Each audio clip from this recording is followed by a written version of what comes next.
इस वीडियो में अब हम गुलमोहर क्लास सेवन्थ के चैप्टर द प्ले के क्वेश्चन आंसर्स को पढ़ने और समझने जा रहे हैं। तो चलिए शुरू करते हैं कंप्लीट द टेबल से। फर्स्ट है, इसमें फर्स्ट बुक में दिया है the actors problem, next the reason and how they plan to solve it, कि इनके सामने समस्याएं किस तरीके की आई, कलाकारों के सामने क्या वजह थी, किस वजह से ये प्रॉब्लम आई और कैसे इन्होंने इसका समाधान निकाला। द फर्स्ट है whether to leave out the part where Pyramus draw a sword to kill himself, कि सबसे बड़ी समस्या थी कि क्या उन्हें जो प्रामस का सीन था जिसमें प्रामस तलवार निकालकर खुद को मार लेता है, क्या उन्हें वो सीन हटा देना चाहिए था। The reason is the lady in the audience may be scared, कि शायद जो दर्शकों में लेडीज़ थी वो शायद ये सीन देखकर डर जाती। How to they plan to solve it, read a prologue that will explain how none it of it was real. उन्होंने इसका समाधान ये निकाला कि उनमें से एक व्यक्ति एक प्रोलॉग पढ़ेगा, एक परिचय पढ़ेगा जिसमें यह कहा जाएगा कि जो भी आप दृश्य देख रहे हो वो सच नहीं है। नेक्स्ट है second, how to include the lion which Thisbe meets, उस शेर को कैसे एक्ट में लाएं जिसे जो शेर थिस्बी से मिलता है। The reason the ladies in the audience may be square, कि शायद महिलाएं, ऑडियंस में जो महिलाएं हैं वो शेर को देखकर डर सकती हैं। इसका समाधान क्या निकला, another prologue would explain that lion is not real and the actor would introduce himself. एक और प्रोलॉग लिखा गया, एक और प्रोलॉग बनाया गया जिसमें ये कहा जाएगा कि जो शेर है वो असली नहीं है और साथ में जो एक्टर इस किरदार को निभा रहा है वो भी अपना नाम बताएगा, इंट्रोड्यूस करेगा सबके सामने अपने आप को। नेक्स्ट है how to bring the moonlight into a chamber, कि कमरे में कैसे चांद की रोशनी को लाया जाए। The play required a moonlight for Pyramus and Thisbe meet, क्योंकि रीज़न ये था कि जहाँ पर पिरामस और थिस्बी ये दोनों प्ले के जो एक्टर्स हैं ये मिलते हैं उस समय चांद की रोशनी थी, तो इन्हें चांद की रोशनी चाहिए थी। तो इसका समाधान इन्होंने कैसे किया, open the chamber window to let the moonlight in and have an actor play the part of moon side, कि कमरे के जो कमरे का एक खिड़की है उसको खोल देंगे और उसके ज़रिए चांद की रोशनी अंदर आ सकती है। नेक्स्ट है how to have a wall in the great chamber, कि किस तरीके से कमरे के अंदर दीवार को लाया जाए, इस एक्ट में कैसे दीवार को यूज़ किया जाए। The story required Pyramus and Thisbe to talk through a chink in the wall, क्योंकि इस कहानी में पिरामस और थिस्बी दोनों दीवार की दरार के ज़रिए बात करते हैं। आंसर है have an actor play the wall using plaster और rough cast to symbolise it and create a small gap, कि समाधान इन्होंने ये निकाला कि उन्हीं में से एक कलाकार दीवार का किरदार निभाएगा जिसके ऊपर सीमेंट प्लास्टर्स वगैरह लगे होंगे। नेक्स्ट है answer this question, where did the actors meet for the rehearsal, why did they think it was a convenient place, ये सभी एक्टर्स अपनी रिहर्सल के लिए किस जगह मिलते हैं और साथ में उन्हें वो जगह बहुत ही सुविधाजनक क्यों लगती है। आंसर है the actors meet in the woods for the rehearsal, सभी एक्टर, सभी कलाकार रिहर्सल के लिए जंगल में मिलते हैं। They thought it was a convenient place because the green plot could be their stage, the horn brake could serve as their green room and they could rehearse there as they would have to act in front of the duke.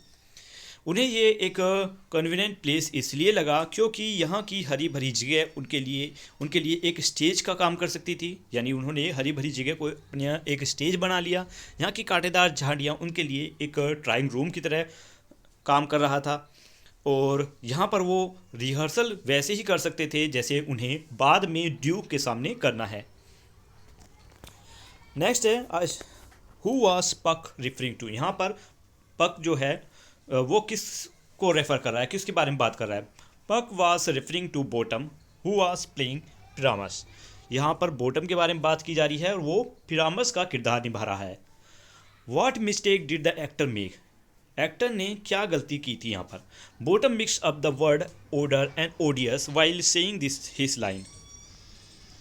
Next है question number 3, question A, who is the speaker and why did he think the other were making ass of him. यहाँ पर speaker कौन है और उसे ऐसा क्यों लगता है कि जो दूसरे लोग हैं उसको बेवकूफ़ बना रहे हैं।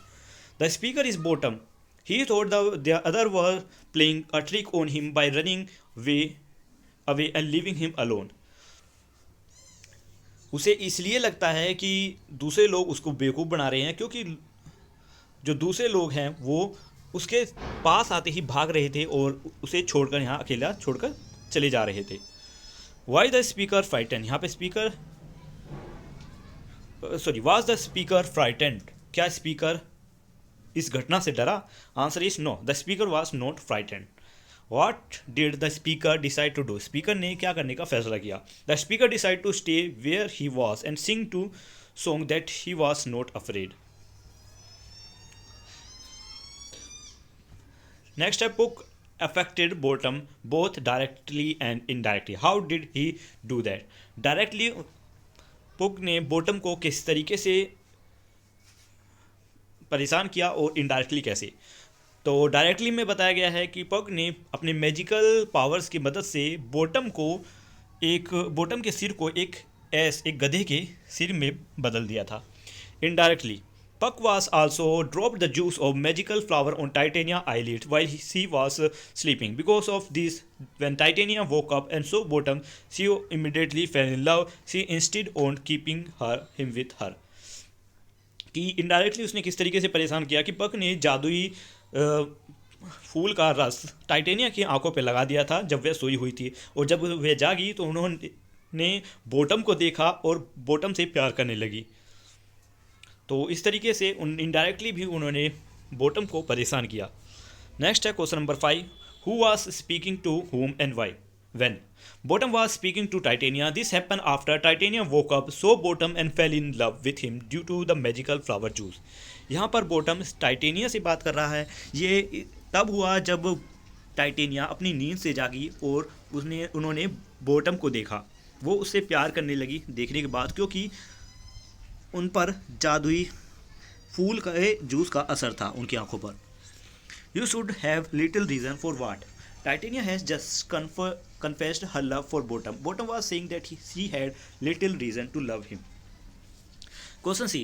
Why did the speaker mean by the reason and love hardly keeps company? Bottom means that love often does not follow logic and or reason. People fall in love for strange and unexplainable reasons. Next है question C. Be kind and courteous to this gentleman. Question A. Which gentleman does this refer to? Answer is this refers to Bottom. Question B. How should Titania fairies be kind and courteous to him? Answer is Titania instructs her fairies to attend Bottom, feed him fruit like apricot and berries, nod to him respectfully and fulfill all his wishes.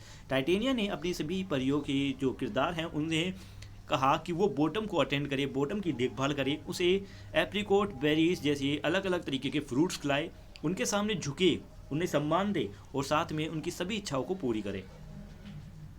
Next है this story involve a powerful emotion that is made humorous and in a comical presentation. What is the powerful emotion? Answer is the powerful emotion is love. Question B. Why was the writer choose to make such a story a comedy?